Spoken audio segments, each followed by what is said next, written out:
अस्सलाम वालेकुम my dear student. उम्मीद करता हूँ कि आप सब ठीक ही होंगे। तो आज का जो हमारा लेक्चर है वो है मोलरिटी के ऊपर।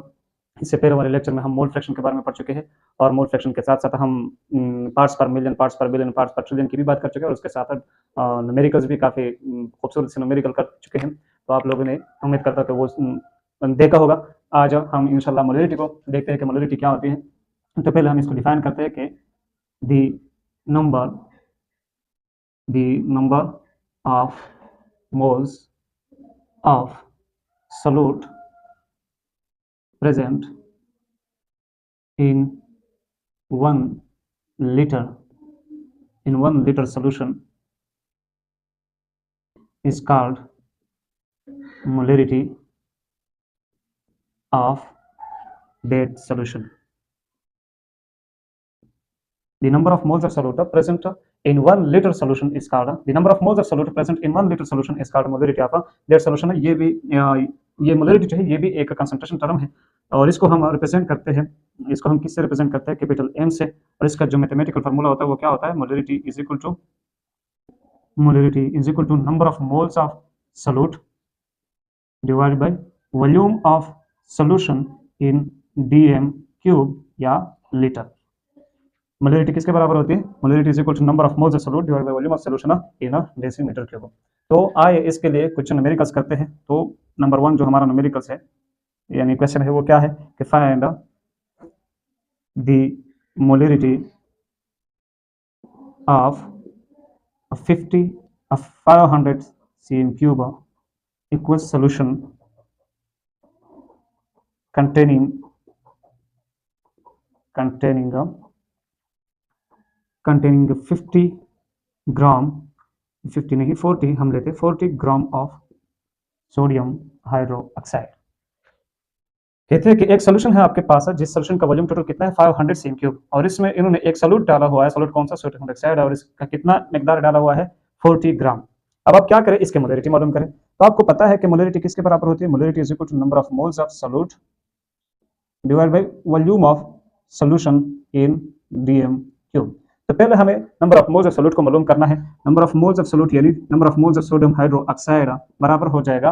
आपको पता है, पहले ये आपको मैं फार्मूला बता दूं कि मोल्स का फार्मूला ये होता है कि moles is equal to given mass of a substance divided by molar mass of that substance. कि जो मास आपको दिया गया है उसको डिवाइड कर दे उसी सब्सटेंस के मोलर मास से, तो आपको इसी सब्सटेंस का नंबर ऑफ मोल्स मिल जाएगा। तो number of moles of sodium hydroxide को हम मालूम कर सकते हैं। इसका गिवन मास हमें दिया गया है 40 ग्राम और इसके मोलर मास से, तो मोलर मास आप खुद निकाल सकते हैं। आपके पास पेरियोडिक टेबल होगा, पेरियोडिक टेबल में हर एलिमेंट का मास वहां पर लिखा होता है। तो वहां पर पेरियोडिक टेबल में जो मास हमें दिया गया होता है वो एमयू में दिया गया होता है। तो आप उस एमयू की जगह ग्राम लगा दे तो आपके पास वो इसका मोलर मास हो जाएगा। जैसे कि अगर हम सोडियम हाइड्रोक्साइड की बात करेंगे तो सोडियम हाइड्रोक्साइड में से हमारे पास एक सोडियम है, सोडियम का मास होता है वो 23 एमयू होता है। और इस चूंकि यहाँ पर इसके प्रेजेंटेशन कितने 1 है तो 23 multiplied by 1 is equal to 23 amu, लेकिन हम 23 एमयू नहीं ग्राम लगाएंगे। तो this is the molar mass of sodium. फिर ऑक्सीजन है, ऑक्सीजन का मास है 16 एमयू, लेकिन यहाँ पर इसकी प्रेजेंटेशन 1 है तो हमारे पास सिर्फ 16 ग्राम पर मोल जो है ये इस ऑक्सीजन का मोलर मास हो गया। और हाइड्रोजन का मोलर मास है, इसका 1 एमयू होता है मल्टीप्लाइड बाय 1, तो 1 ग्राम हाइड्रोजन का क्या होता है? Molar mass. तो इसको आप जमा करेंगे तो टोटल कितना आएगा? 40 ग्राम पर मोल। यानी 40 ग्राम पर mole is the molar mass of sodium hydroxide. तो आप इसका 40 ग्राम यहाँ पर लगाएंगे। सॉरी, ग्राम और ग्राम कैंसिल हो जाएगा और 40 divide by 40 is equal to 1 mole. तो आपके पास मोल कितना आया? 1 मोल। अब जरा अगर आप लोग कैलकुलेशन को आसान बनाना चाहते हैं तो यहाँ पर वॉल्यूम आपको 500 सीएम क्यूब दिया गया है। आप क्या करें? इसको 1000 सीएम क्यूब लगा दें ताकि हमारी कैलकुलेशन थोड़ी आसान हो जाए। अब देखते हैं, हमें मोल मिल गया, number of moles of solute यदि वो तो हमें मिल गया, कितना है? 1 मोल। वॉल्यूम ऑफ सॉल्यूशन अब वो लगाते हैं। तो वॉल्यूम ऑफ सॉल्यूशन हमारे पास कितना है? वॉल्यूम ऑफ सॉल्यूशन आपको पता है कि कितना है? 1000 cm क्यूब, लेकिन हम इसको किस में लेंगे? डीएम क्यूब में। तो this is equal to 1 dm cube. आपको पता होना चाहिए कि 1 dm cube is equal to 1000 cm cube. तो हमारे पास वॉल्यूम ऑफ सॉल्यूशन कितना है? 1 dm cube and this is also equal to 1 litre, यानी 1 डीएम क्यूब या 1 लीटर इज वन थिंग, यानी ये कोई मसला नहीं। अब हम मोलरिटी को मालूम करना चाहते हैं। मोलरिटी ऑफ दिस सॉल्यूशन क्या हो जाएगा? Number of moles of solute. तो number of moles of solute कितना है? 1 है, divide by volume of solution in DM cube. तो volume of solution in DM cube हमारे पास कितना है? हमारे पास volume of solution 1000 CM cube है, लेकिन अगर हम इसको डीएम क्यूब में कन्वर्ट करेंगे तो ये 1 डीएम क्यूब हो जाएगा। तो 1 डिवाइड बाय 1 हो जाएगा, यानी हमारे पास इस सॉल्यूशन की मोलरिटी कितनी हो गई? 1 mole. This is the molarity of this solution. तो आपका आंसर ये निकला। सिमिलरली अगर आपसे किसी ने पूछा, एक एग्जांपल दे दिया आपको कि we have 2 molar sugar solution, तो इसका मतलब ये है कि आपके पास 2 मोल्स शुगर के प्रेजेंट है इन 1 लीटर सॉल्यूशन में, 1 लीटर सॉल्यूशन में। किसी ने आपसे पूछा कि we have 5 molar sodium chloride aqueous solution, तो इसका मतलब ये होगा कि आपके पास 5 मोल्स ऑफ सोडियम क्लोराइड जो है वो प्रेजेंट है 1 लीटर सॉल्यूशन में, 1 लीटर सॉल्यूशन में। This is about molarity. अब हम कुछ इसके न्यूमेरिकल्स करते हैं। मैं इसको मिटा दूं जरा, आप इसको नोट करें, ये फार्मूला भी नोट करें। Molarity is equal to number of moles solute divided by volume of solution dm cube, और ये नंबर ऑफ मोल्स का फार्मूला है कि आप मोल्स को किस तरह कैलकुलेट करेंगे। तो मैं इसको मिटा दूं।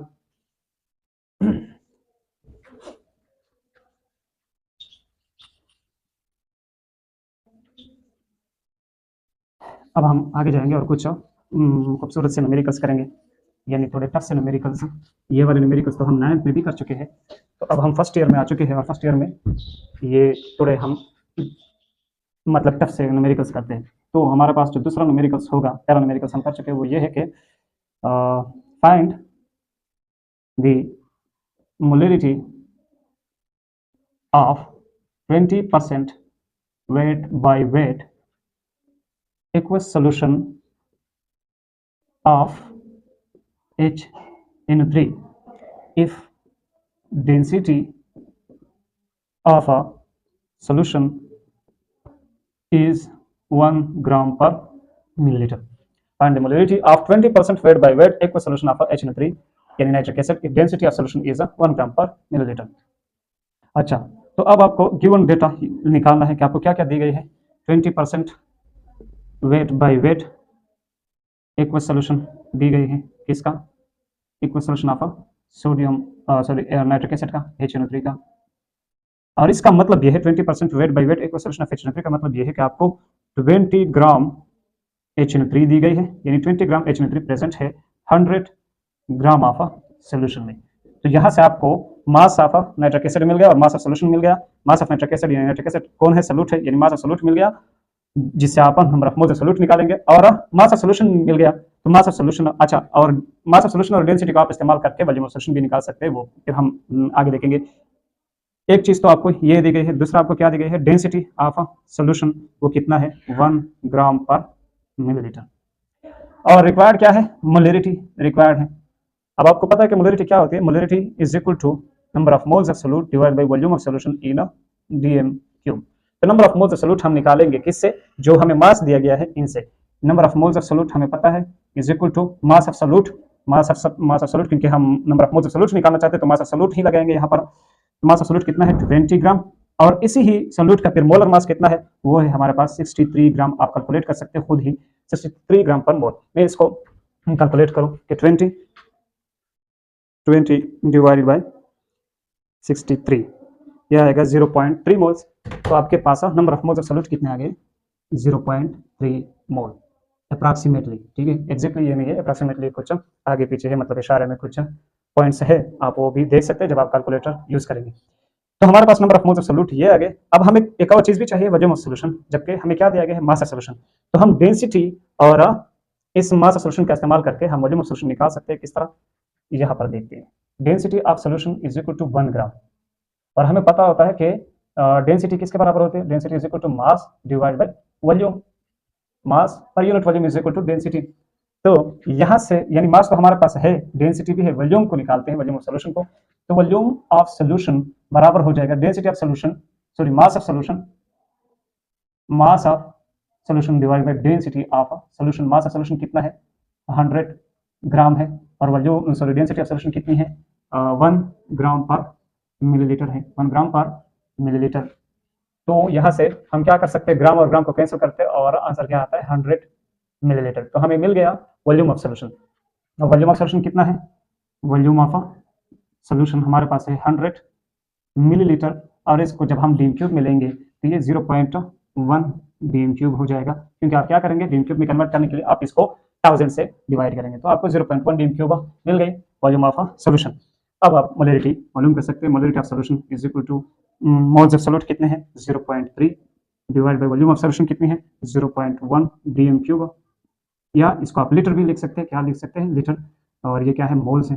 तो यहाँ से आपके पास आंसर आएगा 3 moles per litre, 3 moles per litre. This is the molarity of this solution. ये हो गया हमारा क्वेश्चन नंबर 2। अब हम क्या करते हैं क्वेश्चन नंबर 3 करते हैं। जरा मैं इसको मिटा दो, आप लोग नोट करें।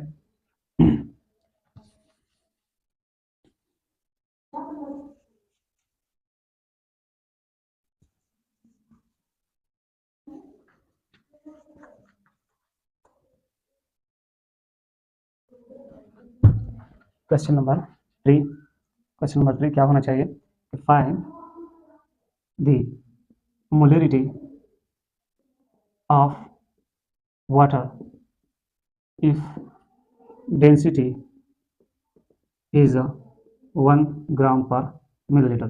अच्छा, this density for water is normal density at 25 degree centigrade. Water की जो डेंसिटी होती है वो हमें पता है, 9 से हम पढ़ के आ रहे हैं कि वो कितना होती है 1 ग्राम पर millilitre. This is the general density of water at I think 4 degree centigrade पर इसकी ये डेंसिटी होती है। इससे आगे और नीचे जब हम जाते हैं 4 डिग्री सेंटीग्रेड से ऊपर जाते हैं या नीचे जाते हैं तो इसकी डेंसिटी क्या होती है, घटती है। इसकी डेंसिटी क्या होती है, ऊपर भी घटती है नीचे भी घटती है। यहाँ पर इसकी डेंसिटी ये बिल्कुल यानी नॉर्मल है 1 ग्राम पर मिलीलीटर। तो अब हम मोलरिटी ऑफ वाटर मालूम करते हैं। अच्छा, यहाँ पर हमें क्या दी गई है, डेंसिटी ऑफ वाटर दी गई है, लेकिन हमें ना तो मोलरिटी रिक्वायर्ड है, और मोलरिटी क्या होती है moles of solute divide by volume of solution in DM cube. ना तो हमें वॉल्यूम ऑफ सॉल्यूशन दिया गया है, ना ही हमें मोल्स ऑफ सॉल्यूट दी गई है। तो अब हम क्या कर सकते हैं, वॉल्यूम को हम सपोज करते हैं कि let's assume 100 cm cube of solution. अच्छा, ये आप कुछ भी ले सकते हैं, 100 cm क्यूब भी ले सकते हैं, 200 cm क्यूब भी ले सकते हैं, 300, 400, 500 कुछ भी आप ले सकते हैं, लेकिन मैंने कितना ले लिया 100 cm क्यूब सॉल्यूशन। एज्यूम कर लिया कि हमारे पास सॉल्यूशन कितना है 100 cm क्यूब, और इस सॉल्यूशन में से उस सॉल्यूशन की डेंसिटी कितनी है 1 ग्राम पर मिलीलीटर। अच्छा, अब हमें पता है कि डेंसिटी हमें मोल्स को किस तरह निकालना है। यहाँ से अगर हमें वाटर की मोल्स मिल जाए, वॉल्यूम तो मिल गया, तो हम क्या कर सकते हैं, मोलरिटी मालूम कर सकते हैं। तो density of water is equal to mass of water divide by volume of solution. Density कितनी है हमारे पास, डेंसिटी है हमारे पास 1 ग्राम, वॉल्यूम ऑफ सॉल्यूशन है 100 cm cube. Mass of solution यहाँ से ये mass of water, density of water, volume of water. तो मास ऑफ वाटर हम निकाल सकते हैं density of water multiplied by volume of water. तो डेंसिटी ऑफ वाटर कितनी है, डेंसिटी ऑफ वाटर हमारे पास है 1 ग्राम पर मिलीलीटर, और वॉल्यूम ऑफ वाटर कितनी है हमने सपोज किया 100 millilitre. cm cube 1 cm cube is equal to 1 millilitre, ये भी याद रखें। तो मैंने यहाँ पर वॉल्यूम हमने कितना लिया था cm क्यूब, लेकिन यहाँ पर मिलीलीटर लिख दिया, तो कोई बात नहीं होना चाहिए आपके लिए।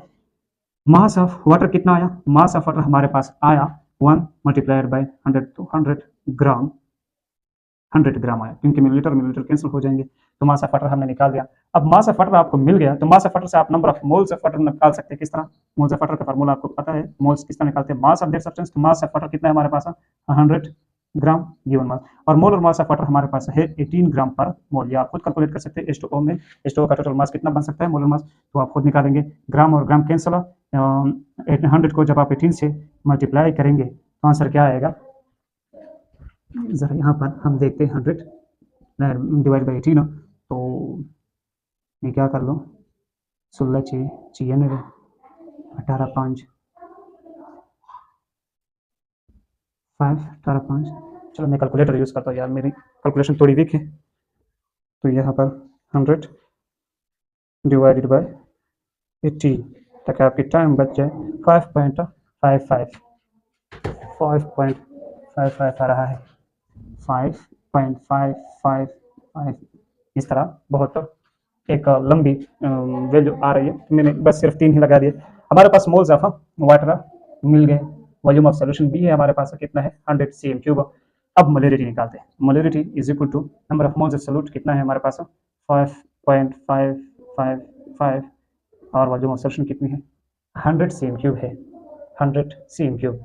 लेकिन हमने यहाँ पर वॉल्यूम कितना लगाना है 0, यानी डीएम क्यूब में, तो 100 cm क्यूब को जब हम डीएम क्यूब में कन्वर्ट करेंगे, इसको 1000 से डिवाइड करेंगे तो क्या आ जाएगा 0.1 DM cube, and this is mole. तो ज़रा देखिए 5.55 5.55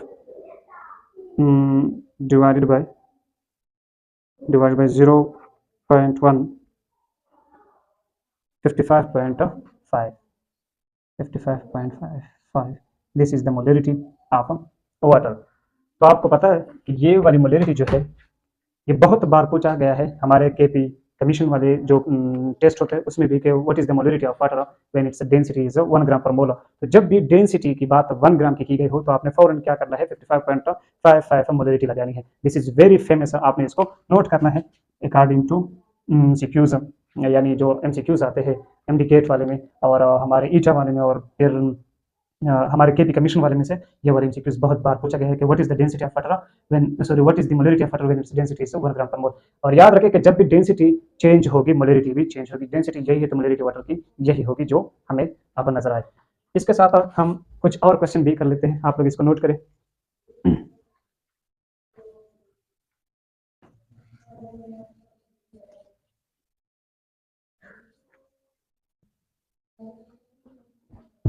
क्वेश्चन नंबर 4 फाइंड दी। अच्छा, इससे पहले एक और कंसेप्ट है, आप लोग वो भी सीखिए क्योंकि इसके बाद जो क्वेश्चन आ रहा है वो इस कंसेप्ट में से कुछ पॉइंट्स हम इस्तेमाल करेंगे। तो एक कंसेप्ट है मोलरिटी के बारे में, आपने वो याद करना है कि जब भी आपको दिया गया होता है कि मोलर सॉल्यूशन, मोलर सॉल्यूशन का मतलब क्या होगा, व्हाट इज मोलर सॉल्यूशन, इसका मतलब ये होगा कि इस सॉल्यूशन की मोलरिटी कितनी होगी 1, यानी इस सॉल्यूशन ये सॉल्यूशन जो होगा ये 1 मोलर होगा। ये सॉल्यूशन क्या होगा 1 मोलर। कभी कभी आपको दिया गया होता है बाय मोलर सॉल्यूशन, तो इसका मतलब ये होगा कि इस सॉल्यूशन की जो मोलरिटी होगी वो कितनी होगी 2 होगी, यानी ये 2 मोलर होगा। कभी कभी आपको दिया गया होता है सेमी मोलर सॉल्यूशन, तो इसका मतलब ये होता है कि इसकी मोलरिटी जो है वो 1 डिवाइडेड बाई 2 है, यानी it is 1 divided by 2 molar. और इसको आप इस तरह भी लिख सकते हैं कि m डिवाइडेड बाई 2। कभी कभी आपको ये दिया गया होता है कि डेसी मोलर सॉल्यूशन, तो डेसी मोलर सॉल्यूशन का मतलब ये होता है कि इसकी मोलरिटी बराबर होती है 1 डिवाइडेड बाई 10 की, या इसको आप इस तरह भी लिख सकते हैं 1 डिवाइड बाई 10 मोलर, या फिर इस तरह भी लिख सकते हैं कि मोलरिटी डिवाइडेड बाई 10। कभी ये वाले, यानी ये बहुत फेमस टर्म्स है, आपने इसको नोट करना है। सेंटीमोलर सॉल्यूशन, इसका मतलब ये है कि इसकी मोलरिटी क्या है 1 डिवाइड बाई 100, और 1 डिवाइड बाई 100 मोलर भी आप इसको लिख सकते हैं, या फिर इस तरह भी लिख सकते हैं कि मोलरिटी डिवाइड बाई 100। तो ये कुछ टर्म्स है, आपने इसको भी नोट करने हैं क्योंकि ये आपके एग्जाम पॉइंट ऑफ व्यू से काफ़ी इंपॉर्टेंट है। इसके बाद हमारा क्वेश्चन नंबर 4 है, वो कर लेते हैं कि find the mass of sodium hydroxide present in 200 cm cube of a semi-molar aqueous solution। अब जरा देखिए, ये सेमी मोलर का टर्म यूज होने वाला था, इसलिए मैंने आपको ये वाली कंसेप्ट भी शो कर दी। अब जरा देखिए क्या कहता है, find the mass of sodium hydroxide present in 200 cm cube of a semi molar aqueous solution. एक सॉल्यूशन है जो कि सेमी मोलर सोडियम हाइड्रोक्साइड का सॉल्यूशन है। अब क्या करें, आप इनमें से सोडियम हाइड्रोक्साइड का मास निकालें। तो पहले तो हम लगाते हैं कि मोलरिटी क्या होती है, molarity is equal to number of moles of solute divided by volume of a solution in DM cube. Molarity इस सॉल्यूशन की कितनी है, मोलरिटी है हमारे पास 1 डिवाइडेड बाय 2। सेमी मोलर क्या होता है 1 डिवाइडेड बाय 2 या 0.5। तो यहाँ पर आप लगा सकते हैं 0.5 is equal to number of moles of solute, number of moles of solute, और यहाँ हमारे पास सॉल्यूट कौन है, सोडियम हाइड्रोक्साइड है। और वॉल्यूम ऑफ सॉल्यूशन हमें कितनी दी गई है 200 cm क्यूब या 0.2 dm क्यूब। आप फौरन कन्वर्ट करें क्योंकि 200 cm क्यूब को जब हम dm क्यूब में कन्वर्ट करेंगे तो क्या करेंगे 1000 से डिवाइड करेंगे, 1000 से डिवाइड करेंगे तो हमें 0.2 मिल जाएगा। अब आप क्या कर सकते हैं, यहाँ से आप number of moles of solute calculate करें तो फिर आप मास कैलकुलेट कर सकते हैं। ये number of moles of solute in number of moles of sodium hydroxide बराबर हो जाएगा मोलरिटी कितनी है 0.5 और वॉल्यूम ऑफ सॉल्यूशन कितनी है 0.2। यहाँ से कितनी आती है, मैं जरा कैलकुलेटर यूज करूँ क्योंकि time period 0.5 divide multiplied by 0.2, 0.1 आ रहा है, कितना आ रहा है 0.1 मोल। ये कितना है 0.1 मोल, क्योंकि ये मोल पर डीएम क्यूब है और ये डीएम क्यूब है, तो डीएम क्यूब और डीएम क्यूब कैंसिल हो जाएंगे और मोल रह जाएगा, इसलिए मैंने यूनिट क्या लगा दी, मोल लगा दी। तो हमारे पास number of moles of solute मिल गया सोडियम हाइड्रोक्साइड की। अब हम क्या कर सकते हैं, इनसे मास निकाल सकते हैं क्योंकि number of moles of sodium hydroxide बराबर हो जाएगा मास of sodium hydroxide divide by molar mass of sodium hydroxide. याद रखें कि मोलर मास को भी हम कैपिटल एम से रिप्रेजेंट करते हैं। तो मास ऑफ सोडियम हाइड्रोक्साइड बराबर हो जाएगा number of moles of sodium hydroxide multiplied by molar mass of sodium hydroxide और आपको पता है कि मोल्स कितना है 0.1 है, और molar mass of sodium oxide आपको पता है कि 40 ग्राम पर मोल है। ये भी मोल है और ये यहाँ पर ये मोल और ये मोल कैंसिल हो जाएगा, 0.1 multiplied by 40 is equal to 4 आ रहा है। आप लोग चेक करें, मैं भी चेक करता हूँ। 40 मल्टीप्लाइड बाई 0.1 बिल्कुल 4 आ रहा है, तो आपके पास 4 ग्राम मास आ गया सोडियम हाइड्रोक्साइड का। ये आपके क्वेश्चन का आंसर है। इसके बाद मैं इसको मिटाने वाला हूँ, आप लोग क्या करें, इसको नोट करें। बस आई थिंक 2 क्वेश्चन बाकी रह चुके हैं। आप लोग क्या करें, वीडियो को पास करें और खुद ट्राई करें। जब मैं क्वेश्चन लिखता हूँ आप खुद ही ट्राई करते जाए, क्योंकि इस तरह से आपकी कंसेप्ट स्ट्रांग हो जाएगी और मोलरिटी का कंसेप्ट जो है वो आप फिर कभी नहीं भूल पाएंगे। 5 क्वेश्चन जो है हमारे पास वो क्या है, if 29.25 gram of sodium chloride is dissolved in 500 cm cube of solution, find the molarity of sodium chloride, sodium plus and chloride negative। इन तीनों की मोलरिटी मालूम करें। अगर आपके पास 29.25 gram of sodium chloride dissolve हो चुका है 500 cm क्यूब सॉल्यूशन में, तो आप मोलरिटी मालूम करें सोडियम क्लोराइड की, सोडियम प्लस की एंड क्लोराइड आयंस नेगेटिव की। तो पहले हम आप फार्मूला लगा दें कि molarity is equal to number of moles of solute divided by volume of solution in DM cube. तो हम पहले मोलरिटी किसकी मालूम करेंगे, मोलरिटी ऑफ सोडियम क्लोराइड मालूम करेंगे। तो इसके लिए moles of sodium chloride required हो जाएगी, और वॉल्यूम ऑफ सॉल्यूशन तो हमारे पास सबके लिए एक ही है, in DM cube. Number of moles of sodium chloride हमें नहीं दी गई है, हमें मास ऑफ सोडियम क्लोराइड दी गई है, वो हम लेते हैं। तो मोल्स ऑफ सोडियम क्लोराइड पहले मालूम करें, मास of sodium chloride divide by molar mass of sodium chloride. This is the formula for finding number of moles of substance. वो क्या होता है, मैंने आपको पहले ही बता दिया कि मोल्स इस तरह मालूम करते हैं, given mass divide bye molar मास। तो ये क्या हो जाएगा, हमारे पास मास ऑफ सोडियम क्लोराइड कितना है, मास ऑफ सोडियम क्लोराइड कितना दी गई है 29.25 gram. This is given mass of sodium chloride. Molar mass of sodium chloride आप जब कैलकुलेट करेंगे तो आपको मिल जाएगा 58.5 ग्राम पर मोल। ग्राम और ग्राम कैंसिल हो जाएंगे और यहाँ से हमें मिल जाएगा 0.5 मोल ऑफ सोडियम क्लोराइड। आप कैलकुलेट करें, मैं भी कैलकुलेट करने वाला हूँ कि क्या ये सही है या नहीं। 29.5 डिवाइडेड बाई 58.5 0.5 के अप्रॉक्स आ रहा है, यानी अप्रॉक्सीमेटली 0.5 आ रहा है। तो हमारे पास मोल्स ऑफ सोडियम क्लोराइड ये आ गए। अब हम मोलरिटी ऑफ सोडियम क्लोराइड मालूम कर सकते हैं। यहाँ पर देखिए मोलरिटी ऑफ सोडियम क्लोराइड क्या हो जाएगी, मोल्स ऑफ सोडियम क्लोराइड कितनी है 0.5, वॉल्यूम ऑफ सॉल्यूशन कितना है 500 cm क्यूब है, और 500 cm क्यूब को जब हम डीएम क्यूब में कन्वर्ट करेंगे तो ये क्या हो जाएगा 0.5 हो जाएगा। तो 0.5 divide by 0.5 is equal to 1 हो जाएगा। यहाँ पर मोल है और यहाँ पर डीएम क्यूब है, तो ये क्या हो जाएगा, मोलरिटी ऑफ सोडियम क्लोराइड हमारे पास आ गई 1 मोल पर डीएम क्यूब। इसको आप इस तरह भी लिख सकते हैं 1 मोल पर लीटर, 1 मोल पर लीटर। तो अगर हमारे पास सोडियम क्लोराइड की मोलरिटी मिल गई तो आपको पता है कि सोडियम क्लोराइड जब डिसॉल्व होता है तो वो क्या बनाता है, हमें सोडियम प्लस देता है और क्लोरीन नेगेटिव आयन देता है। Sodium chloride is a strong electrolyte, तो अगर ये 1 मोलर है तो ये कंप्लीटली डिसोसिएट होगा, क्योंकि this is a strong electrolyte 100% dissociate होता है।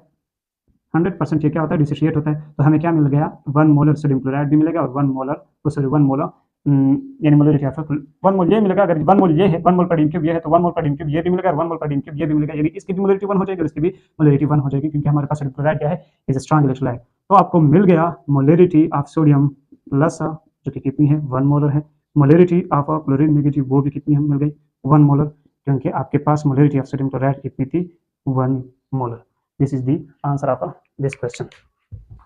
अब आपने क्या करना है, सिर्फ एक लास्ट क्वेश्चन हल करना है। इसको मैं मिटाने वाला हूँ, नोट करें अपने पास।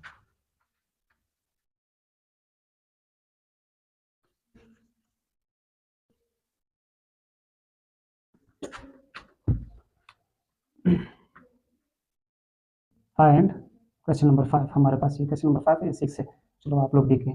Find the molarity of H plus ions if 50 gram of H3PO4 is dissolved is dissolved, let's suppose 100%, let's assume 100%, क्योंकि phosphoric acid is a weak electrolyte है तो ये 100% डिसोसिएट नहीं होता, लेकिन मैं क्या कहता हूँ, मैं ये कहता हूँ कि आप एज्यूम करें कि H3PO4 जो है वो सोल्यूशन में क्या हो रहा है, 100% डिसोसिएट कर रहा है। तो find the molarity of H plus ions if 50 gram of H3PO4 is dissolved in a 300 cm cube aqueous solution। अब जरा देखिए, मोलरिटी आपने किसकी मालूम करनी है, H+ की, लेकिन आपको पता है कि H3PO4 जब डिजॉल्व होगा, H3PO4 जब डिजॉल्व होगा तो हमें क्या देगा, H+ देगा और PO4 3 नेगेटिव देगा। कितने H+ देगा, 3 H+। अगर 100% क्या हो जाए, ये डिसोसिएट कर जाए या आयोनाइज कर जाए, क्योंकि ये कोवेलेंट कंपाउंड है तो ये आयोनाइज होगा, डिसोसिएट नहीं होगा, ये आयोनाइज होगा। अच्छा, तो H3PO4 क्या हो गया, 100% आयोनाइज हो गया, H+ दे दिया और PO4 के आयंस दे दिए, फास्फेट के आयंस। अब वो पूछता है आपसे कि आप H+ आयंस की मोलरिटी मालूम करें, H+ आयंस की क्या मालूम करें, मोलरिटी। तो आप क्या करें, पहले इसकी मोलरिटी मालूम करें तो आप फौरन यानी खुद ब खुद आपको H+ की भी मोलरिटी मिल जाएगी और फास्फेट की भी मोलरिटी मिल जाएगी। तो हमें मोलरिटी ऑफ H3PO4 मालूम करनी है पहले, मोलरिटी ऑफ H3PO4। तो इसके लिए हमें चाहिए number of moles of H3PO4 divide by volume of solution in dm³ चाहिए, यानी इन लीटर चाहिए। तो number of moles of H3PO4 हमारे पास नहीं है, हमारे पास क्या है, मास ऑफ H3PO4 है। तो यहाँ से हम H3PO4 की मोल्स मालूम कर सकते हैं, इसका मास का इस्तेमाल करके। कितना है, 50 ग्राम गिवन मास है, और इस H3PO4 का मोलर मास कितना बनता है, आप लोग कैलकुलेट करें, 98 ग्राम पर मोल बनता है। ग्राम और ग्राम कैंसिल हो जाएंगे तो जो वैल्यू आएगी उसके साथ हम मोल लगाएंगे। 50 डिवाइडेड बाय 98, इससे आता है अप्रॉक्सीमेटली 0.5 मोल आता है। कितना आता है, 0.5 मोल। ये आ गई आपके पास इसके नंबर ऑफ मोल्स। तो अब आप क्या कर सकते हैं, वॉल्यूम ऑफ सॉल्यूशन आपके पास 300 cm³ है, तो ये भी क्या हो जाएगा, वॉल्यूम ऑफ सॉल्यूशन आपके पास 0.3 dm³ हो जाएगा, क्योंकि वो cm³ है। मोलरिटी ऑफ H3PO4 आपके पास बराबर हो जाएगी 0.5 डिवाइडेड बाई 0.3। तो 0.5 को आप डिवाइड करें 0.3 से, 0.5 डिवाइडेड बाई 0.3 क्या आता है, 1.67। अप्रॉक्सीमेटली कितना आया, 1.67 मोलरिटी ऑफ H3PO4। अब मैंने क्या कहा है कि H3PO4 जो है वो आयोनाइज हो रहा है H+ में और फास्फेट आयंस में कितना, 100%।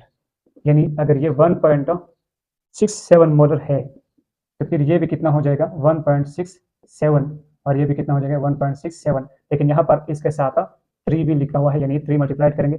सो मोलरिटी ऑफ H+ आयन आपके पास हो गए 3 मल्टीप्लाइड बाई 1.67। ये इनसे कितना आता है, आप लोग ये कैलकुलेट करें, 3 मल्टीप्लाइड बाई 1.67, 5.01, यानी मोलरिटी कितने आ गए, 5 मोल पर dm³। This is the molarity of H+ ions, this is the molarity of H+ ions. So this is the answer of your question. तो क्या करें, आप इसको भी नोट करें। इंशाल्लाह मोलरिटी की बात हो गई, इसके बाद एक छोटा सा टॉपिक है मोलरिटी के लिए, molarity of dilution, molarity of mixture, तो वो भी करेंगे। फिर इसके बाद हम मोलरिटी के पास जाएंगे, फिर नॉर्मेलिटी है, फिर ग्राम इक्विवेलेंट मास है, और कुछ और भी कंसंट्रेशन टर्म्स है। फिर इंशाल्लाह कंसंट्रेशन टर्म्स की बात खत्म हो जाएगी। आप क्या करें, चीज़ों को बेतदरीज दर्ज करते जाए, यानी नोट करते जाए, और खूबसूरत से नोट बनाए अपनी कॉपी में, ये आगे आपके बहुत काम आने वाले हैं। तो इंशाल्लाह मिलेंगे नेक्स्ट क्लास में, और तब तक के लिए खुदा हाफिज़।